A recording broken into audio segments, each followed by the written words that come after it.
Winter Roses, Autumn by Fairytalelovr, Chapter 25. Saying goodbye to his children had been one of the hardest things John had ever done. Leanna and little Adam, 4 and 3 years old, could bat their eyes and say, "Please, Papa," making nearly irresistible puppy dog eyes.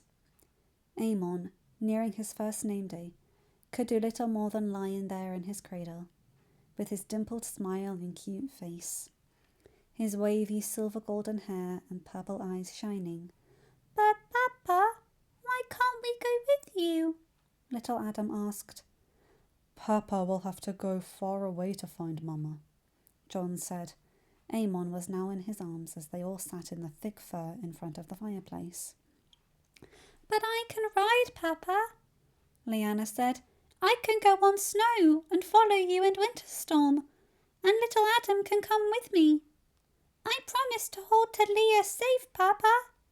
John smiled, his eyes filling with tears, wanting nothing more than to bring them. But he couldn't. He knew he couldn't. He had no idea where his search for Daenerys would lead them, and who they would meet on the way. The children would, obviously, remain in the Midnight Fortress in safety. "I'm sorry, my children, but you have to stay. Papa can't help Mama and protect you at the same time. Besides, Uncle Benjamin will rule in Papa's name. But we need a starling here to care for the fortress, don't we?" They kept on complaining, on insisting, and John didn't even know for how long. All he knew was that with every "Please, Papa," broke his heart in a few more pieces. Finally, after what seemed like hours later, Adam came inside the playroom. "The first boat is already on its way downriver. It's time to go." With a heavy heart, John kissed each one of the 3. When he stood up, Leanna and little Adam grabbed onto his legs. He sighed. "Be safe," Isla said, hugging him tightly. "Bring her home. But come back in one piece, if you would." He gave her another half smile. "I will try my best, Aunt. I promise." In the spirit of saying his own goodbyes, Adam managed to detach the children from John's legs. "You, little one, have to protect your siblings now. Are you up to the task?" His face swollen and eyes red, little Adam nodded, and he sniffled. "Aye, Uncle. I have my sword with me at all the time." "You do that," Adam said. "You practice every day, and one day you will be a knight like your father. And you, little lady," he turned to Leanna, "you have to practice riding. Snow needs company always." She narrowed her eyes and looked at him very seriously. "What if I want a sword too?" "Well then, since Papa and Uncle Adam won't be here," John said with a fond smile, "we'll need Uncle Benjamin to make you one, and you can ask Aunt Arya to teach you, and your brother can help." "All right," Leanna shrugged, using one hand to play with the lilac velvet of her skirt. "I play with Aunt Arya. She says she takes me to see the woods.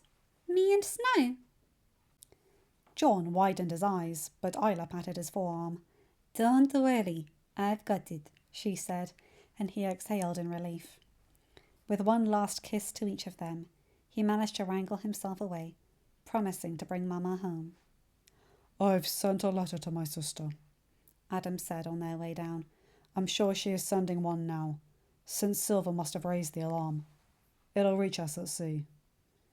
"Whatever delivers it can actually track you?" John asked. "Because I thought ravens were trained to fly back and forth specific castles." "We don't use ravens," Adam said. "And don't ask me how or even what magic it is, because I honestly don't know. All I know is that each one is attached to one of us. Kind of bonded like you and Ghost, though not exactly. I can't see through their eyes or even have dreams and so on, but they can find who I tell them to find, and then they find me in return. I don't know the details." "Well, it's good enough," John said, At least we'll be able to communicate wherever we are, since ravens will be few, if any. When they got to the courtyard, there were horses waiting. They were faced with a very furious and very determined Dornish girl. "They've taken the Archmaester," Sorella said, her shoulder-long curly head pulled back on its usual ponytail. Though she had abandoned the pretense of her usual acolyte robes, were gone in favour of full riding gear, her identity as a girl revealed. Though now she wasn't hiding her curves, not as many people would ever think she could pose as a boy. If one didn't know she'd spent her past few years posing as a boy to study to become a maester, then one would judge her a completely different person. "Were you hurt?" Adam asked, and she snorted. "They tried to. Obviously, because I was with the Archmaester, I only had one dagger, so it was only I took the first one out when I managed to get a sword. I told the guards there were a couple of bodies to clean up. But anyway, they've taken the Archmaester, so I'm coming with you." "But you're a girl," Wex said. "Woman," Sorella said, rolling her eyes. "And you're a man. What's your point?" "The point is, are you sure?" Adam said. "You had better not be asking me if I'm scared."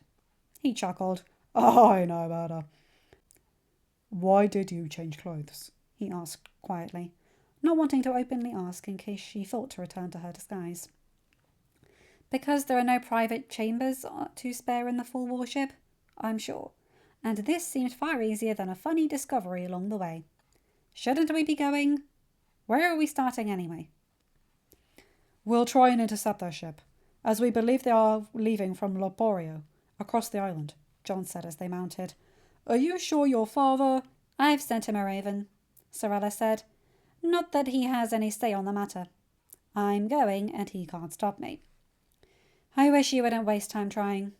John looked at Adam, who only shook his head. So he shrugged, deciding to let it go. "Anyway," the young woman continued, "if we can't intercept them, I think we should start in Bravos." "Why?" John asked. "Because the men who took the Archmaester were not speaking the common tongue. They were speaking a low Valyrian, which is a language most of Essos. Well, there are variants, but I can't tell them apart, especially not from the snippets of conversation I heard. Also, I checked the bodies, and they have tattoos for a sellsword company. I can draw it, and we can try to find out. But the drawing is familiar somehow. I just need to think harder." "If they're heading to Essos, it's even smarter that they leave from Loporio," Davis said. "They assume to be looking into Westerosi foes, and all the while they're heading across the Narrow Sea." "But who in Essos would try to take Lady Starling?" John asked. "Our enemies are here, in Westeros." "Yes," Adam agreed. "Which is why having her kept in Essos a while might be smarter. If it is the Lannisters, they would want her safe until they had the capital in hand." "But why wouldn't—" John took a deep breath.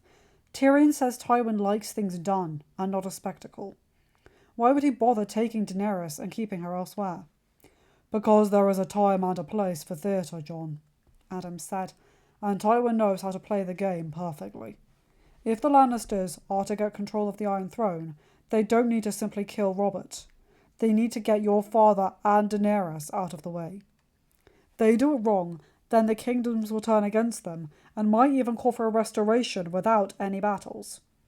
But if they do it right, they can pin Robert's murder on your father because he rose in support of Daenerys." "But that would be a lie!" John exclaimed. "History is told by whoever wins," Adam said.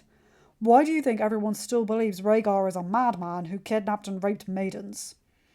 He kicked his horse into a canter, rushing down the paved roads of the village towards the pier. "My fellow brothers, I write to inform you of a most stunning development. We have known for years that there are direwolves south of the wall once more, and they serve the Starks. However, we never before had cause to suspect that the rumours of that frightening walking magic were true. But they are, and I have seen it with my own eyes.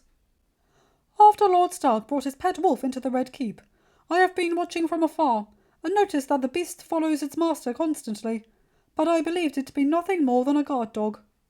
Today, as the small council convened, the direwolf burst into the room, and through whatever dark magic they use, communicated with Lord Stark a call to arms. A moment later, Lady Sansa came and, very surprisingly, declared there to be attackers in the Midnight Fortress. I already knew the other direwolves had remained in the north, but it seems Lady Sansa's wolf is in the Blessed Island, and they could communicate. She was able to get a message, or I do not know, but there is magic at play here. I find this most troubling news. Can we trust this? Lord Stark is taking action already, having the royal fleet prepared to go and aid Lord Starling. But who can assure us that there is indeed a threat? Moreover, the way Lord Stark acted, it was as if this was a natural thing, making me believe it was not the first time the direwolves communicated across the kingdoms.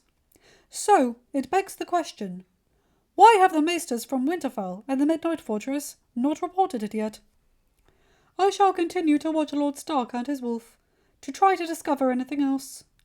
Meanwhile, I hope our brothers in the north have more information for us. A way to explain this magical and most unwelcome development. Kind regards, Grand Maester Pycelle. The elderly man coughed exaggeratedly as he sealed the letter, passing it to the messenger with shaky hands.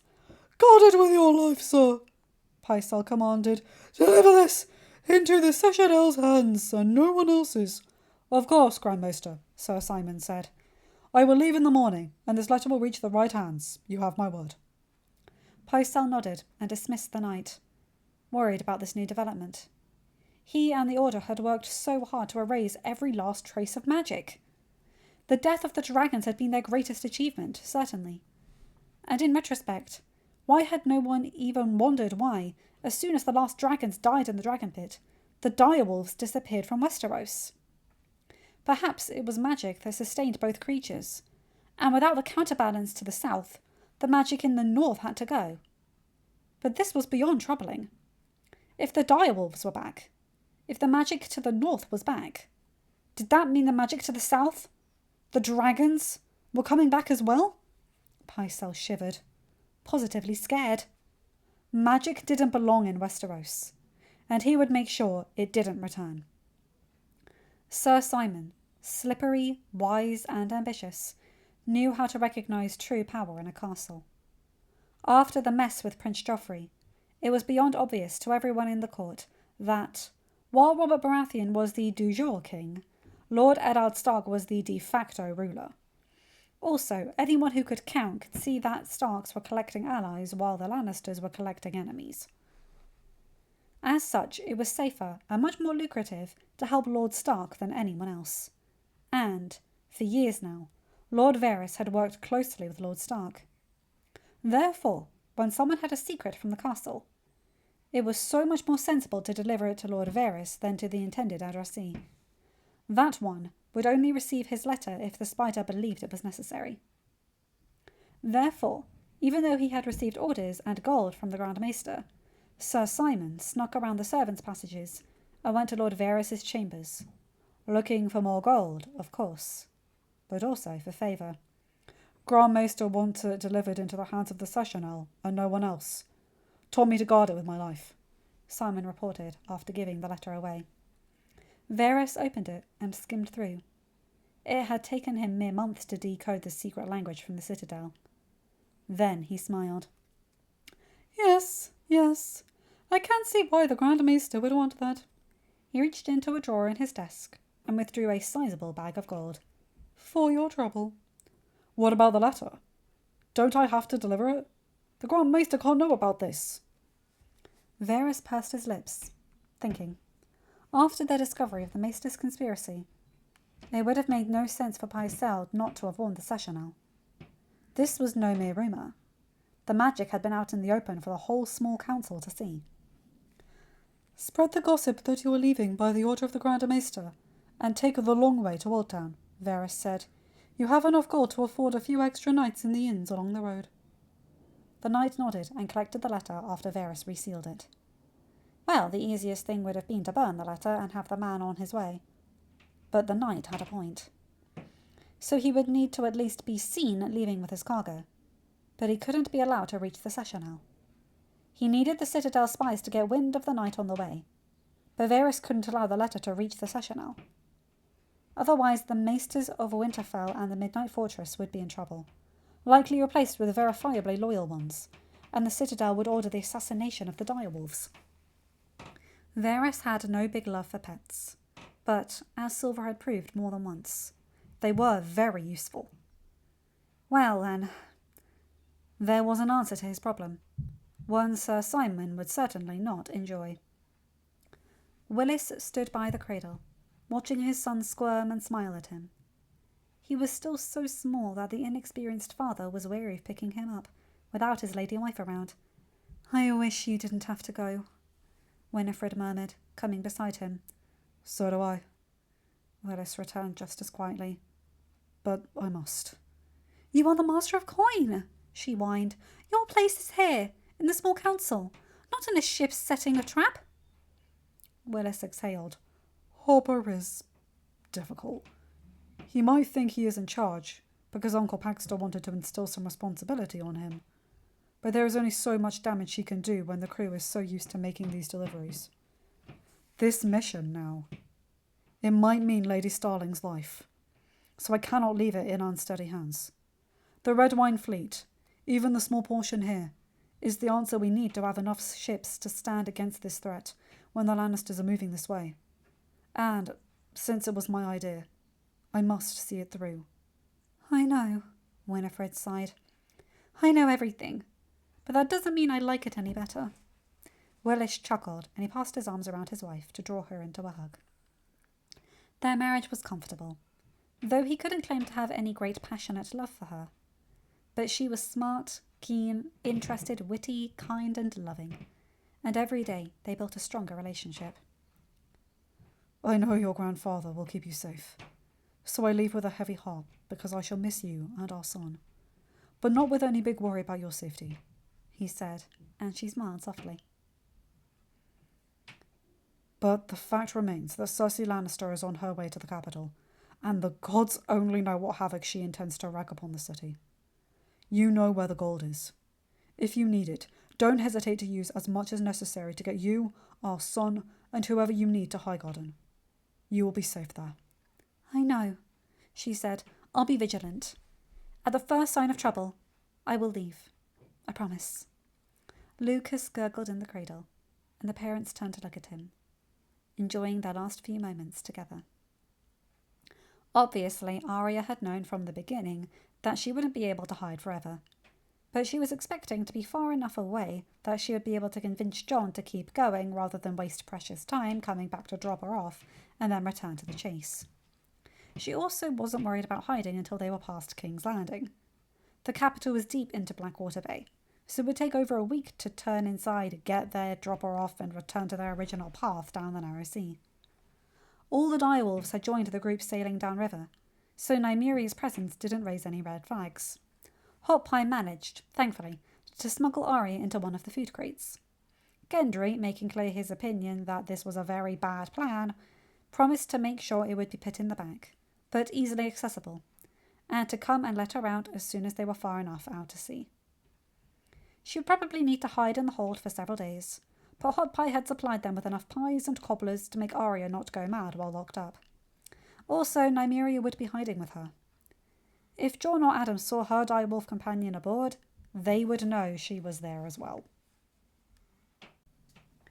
Everything went perfectly, and Arya expected to be at least as far as the Vale before she was discovered. It was every day harder to be confined, but she kept her eye on her goal, and it helped to have Nymeria with her and Gendry visiting whenever he could. They were still a day before reaching Braavos when her cover was blown. Her warning was Nymeria whimpering and shrinking next to her as they hid inside the box. People were still getting food for breakfast, so it wasn't safe to stretch her legs yet. Then Arya heard booted footsteps and cursed mentally, holding her breath as they came closer. But then they stopped. Next thing she knew, the lid of her box was pulled open, and Jon's furious face was looking down onto her. "You are unbelievable!" he exclaimed. "Get out of there!" Sighing in annoyance, Arya stood and jumped out of the box, opening the other side of the lid so Nymeria could do the same. Jon was beyond furious, and his face was stormy. His grey eyes were dark with just a hint of... No. It couldn't be indigo in there. It was certainly the poor lighting. Ghost was sitting next to him, his red eyes very censoring. Adam, however, had a hilarious mix of amusement and reproach. "What were you bloody thinking?" John asked. "I thought I told you that you were not coming." "Well, I wanted to, so I decided I wouldn't let you stop me," she snapped back. Damned wolf's blood, Adam thought, seeing the explosion about to take place. Arya was too much like her aunt had been. Wild, irreverent, willful and stubborn. John had inherited the stubbornness from both his parents, as well as learned Ned's. And that, combined with his temper together, was always a volatile combination. "This is not some ride around the woods, Arya," John went on. "This is a rescue mission and might as well grow into a full damned war. You have no place in a battle." "Says the man who gave me a bloody sword." "So you could learn something you wanted and learn to defend yourself," John threw back. "Not so you could participate in a bloody battle at 14. "Almost 15. And Sirio says I'm ready." "Fuck Sirio!" John yelled, completely out of control, eyes wild. "I'm not having you anywhere near danger. The moment we get to Bravos, I'm sending you back, and I'm telling Uncle Benjamin to send you to Rob. It'll be harder to escape Winterfell." "We grew up learning every secret passage in and out of Winterfell," Arya said defiant. "You can't lock me up. Rob can't. Uncle Benjamin can't. And quite honestly, I don't even think Father can." All right, Adam stepped in. "Let's clear the room, shall we?" He looked to the other sailors and guards watching. "Ghost, Nymeria, you two off the door, please." Both direwolves stood from their places and herded the others out. "Look, let's keep this down. Arya, you're wrong, and you know it. John, buying a passage in a merchant ship in Bravos might be just as dangerous. You don't know the captain or the men." "And it's not like you can be sure I will stay on the board and be a good little girl," Arya said mockingly. "Arya, you're not helping," Adam said.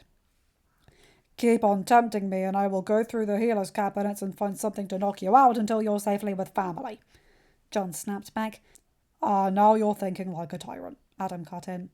"That is not the way to deal with the stubborn women of your family," he added pointedly. "Oh, you mean Aunt Lyanna?" Arya said, shocking the other two. "Father said I look like her." "Oh, don't worry," she chuckled at their astonishment.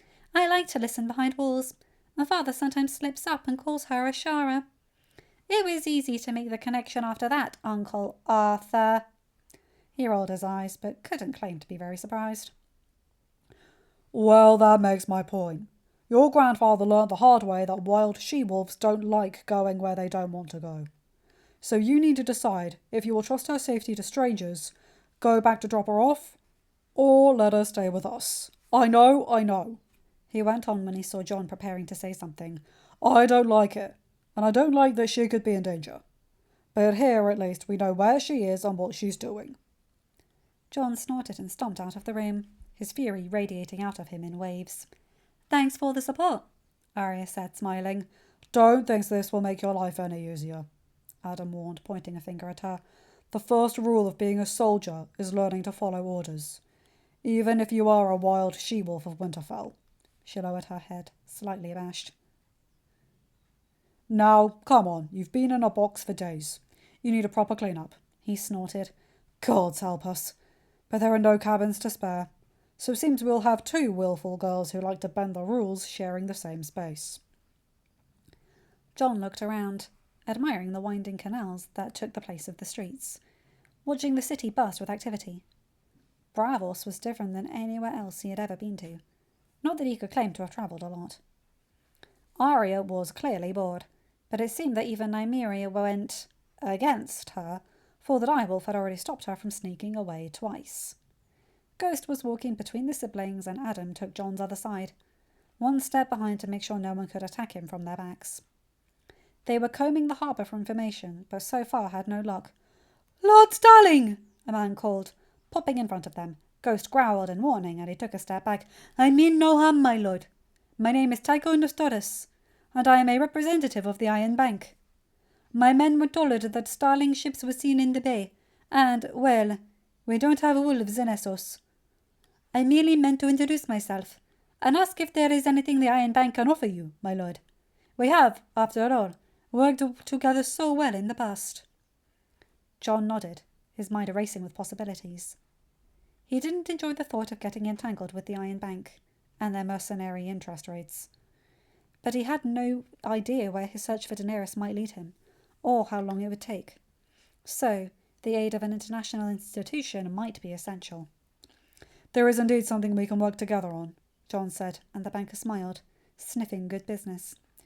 If you would give me a moment to arrange my lady sister's return to the ship, I believe we should talk in a more private place. Of course, my lord, Tycho said, bowing, taking a few steps back. Let me come with you, Arya asked. Absolutely no way, John said. I'm not taking any chances whatsoever. I don't think the Iron Bank would dupe us. They won't profit too much. But we can't know if there isn't someone who is paying more. In their defence, the Iron Bank doesn't probably take sides. They wouldn't attack you inside of their own building. It would be disastrous to business. Though I agree, let's not take chances, Adam said. Fine, Arya said, though displeased. I'll go back to the ship. But if I'm not back by nightfall, you are the one in command. You get to the ship and you sail back home. Promise me, Arya. I am beyond serious. But what about... If they take me and Adam down, then you won't have enough men or intel to rescue or avenge us. Go home, tell Uncle Benjen and Father, and they will know a better way. Promise me. I can't leave you behind. And I can't have my sister at risk. If they take us, there is nothing you can do but get hurt. Deep down, beneath your thick skull, you know that. Promise me. She looked at Adam, but found no help. Her face was now beyond anguished. I promise. But for the love of the gods, be back by nightfall. I will do my hardest, John said, and they hugged. Hey, remember what Father always says about promises, right? She nodded, and let Gren and Wex escort her back to the ship. What are you planning to do? Adam asked. Something potentially very expensive, John answered with a sigh. Leads fell into step, and they followed the banker back to the imposing building that held the biggest financial institution in the known world. Lord Sterling, the other two bankers greeted as they were led to a large hall, all made of marble. John sat at the table, looking at them, sitting at their higher table, almost with amusement, while Adam and Leeds stood nearby, and Ghost sat next to his chair. What do you come to ask of the Iron Bank today? Ask? John chuckled. It was your representative who came to me in the street. That threw them off. We just meant, you are in Bravos, and, as far as I am aware, my lords, Bravos is a city with so many things. It only happens to also house the Iron Bank. It might have escaped your notice, but we have entered into a few business deals, and never before have I come here. Even before I had proved I had any real fortune, you sent the representative to my castle, not the other way around. I was in Bravos, and your man came to me. So I believe we don't need this setting as it is, do we? He picked up his chair and brought it up to the steps to sit across from the bankers at their table. Now, isn't this much more comfortable? The bankers twitched uncomfortably. It so happens that this meeting presents an opportunity I had not previously envisioned. One, I believe, that will mean good business to us both. So it was indeed opportune that your man came to me, he said, highlighting the point that it was more convenient to him. We would be delighted to make a business, Norho Demetus said. House Starling has always been a very good partner. Aye, we have. But you are in the right in thinking I am not in Bravos for leisure, my lords. John said, Someone has decided to kidnap my lady wife. I do not intend to let it stand. Of course not, my lord, Tycho said. Would you like to borrow funds for a rescue mission? Not like that, John said. Unfortunately, I do not have a certainty of who my foe is at the moment. But I do have a clue. He took the drawing Sorella had made of the dead kidnapper's tattoo and unrolled it on the table. Where did you find this? Norho asked. On the arm of one of the men sent into my home to take my wife. I would have asked for more details, but it is quite hard to speak with dead men. The tattoo is a sigil of a sellsword company, Tycho said. That I know. John said. Which one? The bankers hesitated. My lords, I'm afraid I must be assured you can find them. The second sons, Tycho revealed, though he clearly did not wish to. Finding out their current whereabouts and their employer can be done. We do have agents across the known world, but it will not be cheap. No, I don't believe it will. And this is where you come in. I would like to offer a reward for Lady Starling's safe return. If the payment is processed through your bank, you will obviously take your cut. Also, if your agents find her, you will be entitled to the reward. I am certain you are quite in the position to spread the news. We are, Tycho said with a small smile, but you do not look like the sort of men who will return to your castle and wait for others to rescue the lady in distress. What else would you propose, my lord? I am going to continue on with my search. As such, I might run out of supplies. Instead of depending on a merchant's goodwill to expect payment from a house they have never dealt with before, wouldn't it be so much easier if I could sign a bank bill, and the merchant will take their money from you as you deduct it from House Starling's outstanding balance? Well, we do work this kind of business, Norho said, except House Starling has no outstanding balance. You all make your payments on time, that is true, but you have no outstanding balance. I am aware, John said, but I could send a raven to Lord Tarley and have him include a sum into the next payment. If the debt is bigger, we will send more with the next payment. As you said, House Starling always honours the payments. The bankers exchanged a look.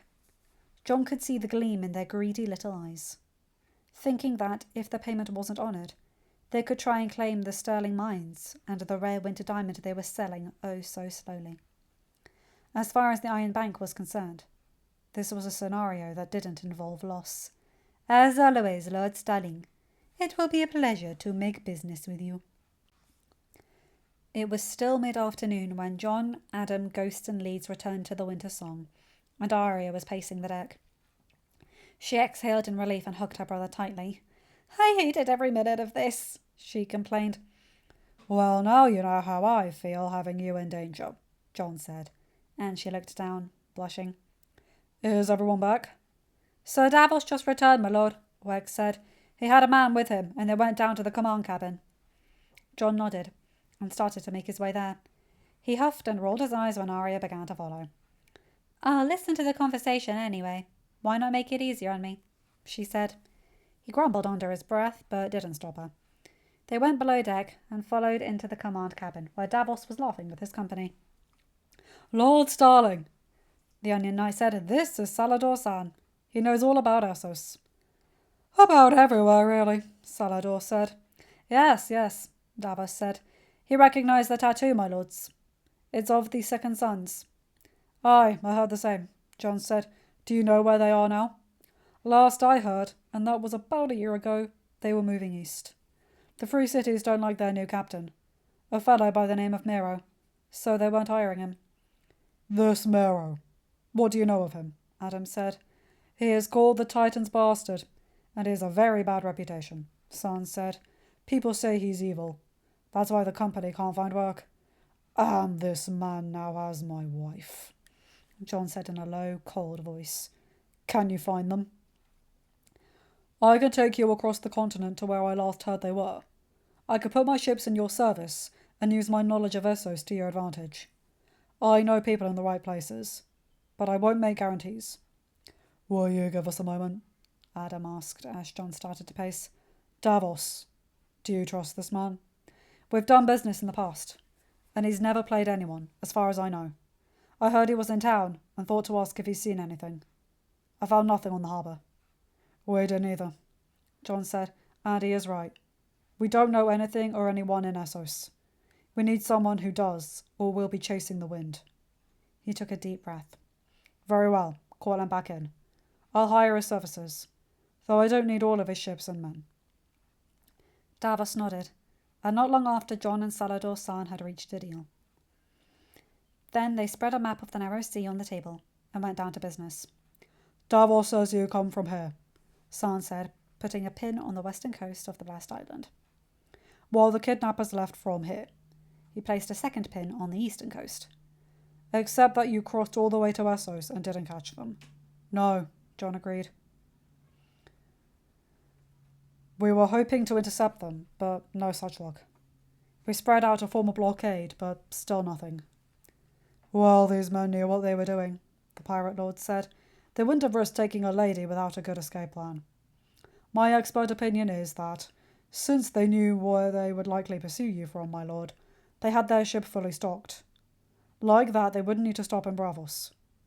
They must have set sail full strength south and stopped further away.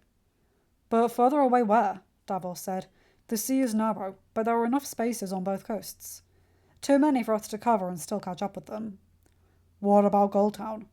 Adam asked from where he was leaning against the wall. They must have predicted they would lose a few men to our guards, or at least that someone would see their tattoos. Besides, they weren't making an effort to speak common. They were speaking Low Valyrian. Therefore, it is reasonable to imagine that we would connect them to Essos. So wouldn't it be safer to stop at a Westerosi city? That is a good thought, San said. I say it's worth a shot. We don't know where they are, John said. We know they didn't pass through here, and that they are certainly heading south, because they wouldn't dare go north, and there is nothing for them at the wall. And we know that the royal fleet is moving to set a blockade at the Stepstones. Adam added, that should stop or at least delay them. Then it's decided, John said. So Davos, get the ships and the men ready. We've already spent 2 days resupplying and searching for them here. We set sail on the next tide to Goldtown. Dear Aunt, of course you must delay the wedding, as it cannot take place while the bride's good sister was kidnapped, and the bride's brother left in search of her. Also, I do not think I need to say it, but know that if you need anything, all you need to do is ask, and our men at our ships will be there for you. I will keep my eyes and ears open to ships coming from Lannisport, and I am certain Prince Oberyn would be delighted for the chance to attack them. But I know that, unless the Lannisters make any hostile moves, we should stand back. I pray everything is well in King's Landing, and I look forward to hearing about Lady Starling's safe return. Love, Lord Edric of House Dane, Lord of Starfall. Ella drummed her finger on the countertop, worried. Something was off. Cersei was only coming to the capital because she had an agenda.